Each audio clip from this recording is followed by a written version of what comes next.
to variation 17. This variation combines sauté or fast spiccato with an up bow strike at the tip of the bow. Now, I'm not going to go into the spiccato or sauté very much because I've done many videos on spiccato, and if you go through the ones I have, you can actually find quite a lot about spiccato there. Plus, we'll be doing more on spiccato, so we're not going to worry about the spiccato today, but we're going to concentrate on this up bow strike.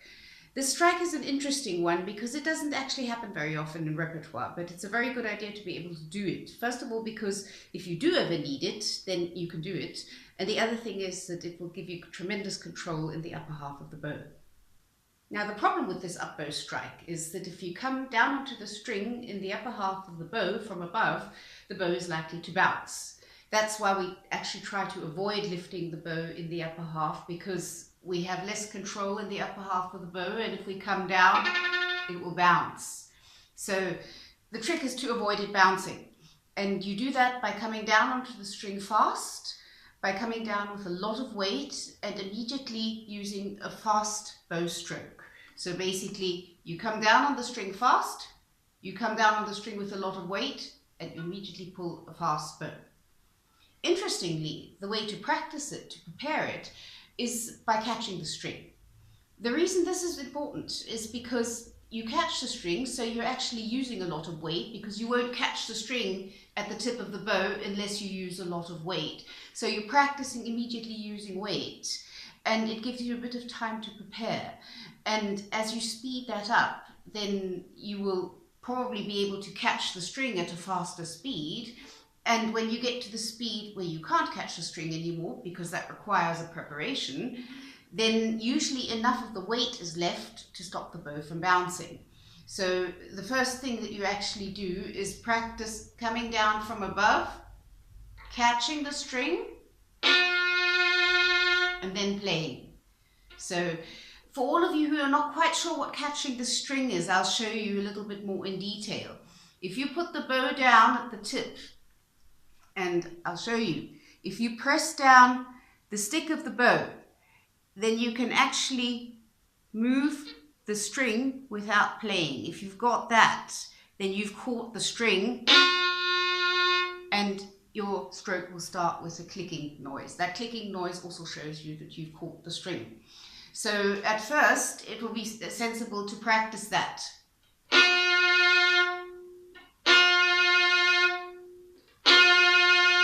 Remember to at first give yourself time to catch the string.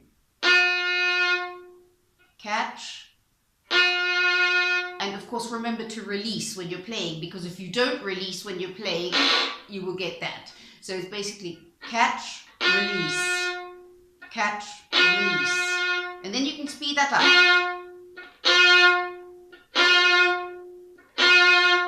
You speed that up.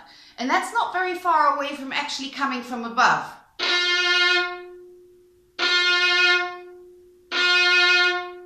That's then a very, very similar movement.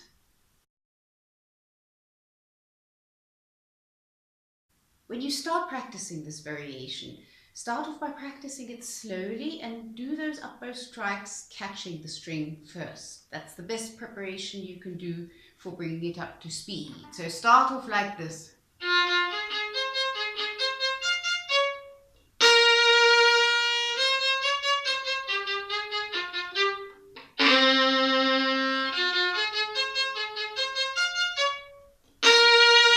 Start off at that speed and make sure you catch the string on the up bows.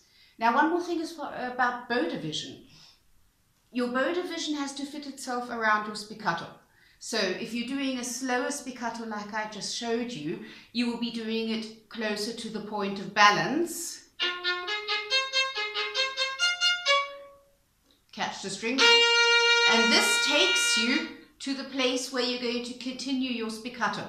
So when you're playing it slowly and you're doing your spiccato closer to the point of balance, you will use more up bow to get to the place where you do the spiccato.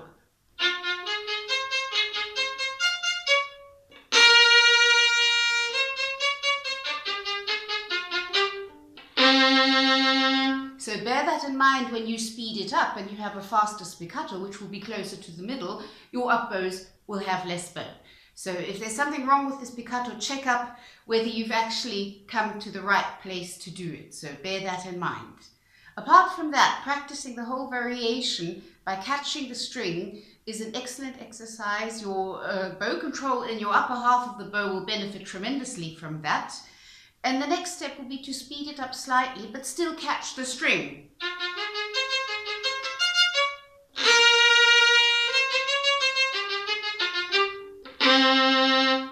If you can play it at that speed and reliably catch the string, you're already doing a lot for your bow technique.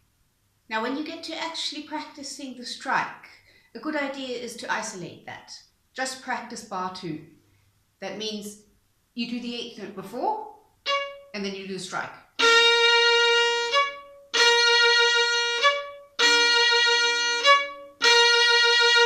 Practice that repeatedly until you get used to it. When you feel comfortable with that, you can add 4 spiccato notes before.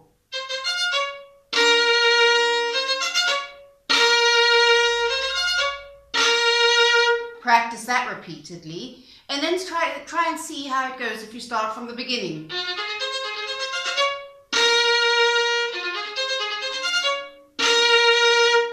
And just practice that until you feel comfortable. And the best way to practice it is to go through the whole variation that way. So you take the next one, that will be bar 4, and practice that the same way as you practiced bar 2, and then you slowly add the spiccato notes bit by bit. So I hope you enjoy this. This one's actually fun to practice because it's kind of fun coming from above at the tip of the bow, because one hardly ever does that. So I hope you enjoy it too. Bye.